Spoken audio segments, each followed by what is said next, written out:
შენ ჩაფიქრებული ადამიანის აი ვინც ახლა შენ ჩაიფიქრე დუმილის მიზეზი გავარკვიოთ რა არის ხო?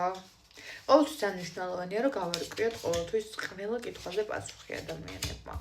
მისი დუმილის ნიშანი არის ეჭვიანობა. ეჭვიანობა და არაფერი ეჭვიანობის გარდა. მაგრამ რა ხდება ახლა?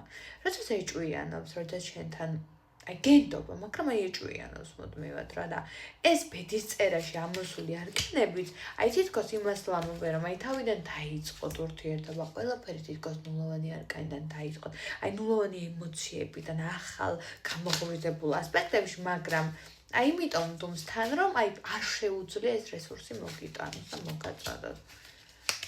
ასევე დუმს იმიტომ რომ უბრალოდ ბევრი პრობლემა აქვს, უბრალოდ დეპრესია აქვს, უბრალოდ არ იცის რა უნდა საერთოდ.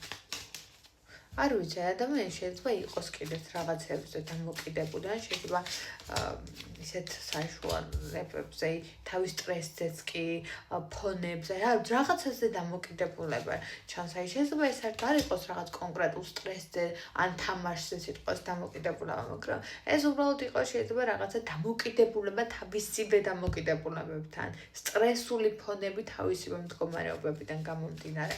და კი დუმს იმიტომ რომ უბრალოდ თავისი სიყვარულის გამოხატვა არ შეუძლია, რადგან თვითონ ბავშვობაში აუკრძალეს სიყვარულის გამოხატულები. იმედი უნდა გქონდეთ, რომ დაელოდოთ. აი ეს დრის იმედი უნდა გქონდეს მისგან.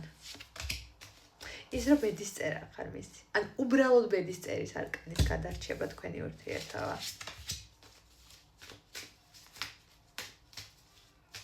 შენს ლოდინს რა შედეგამდე შეიძლება რომ მიგიყვანოს.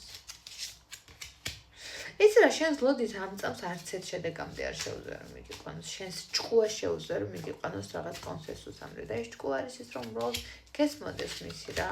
უბრალოდ ადამიანურად მიუდგე და ზედმეტი აჯანყებები არ მოუწყო.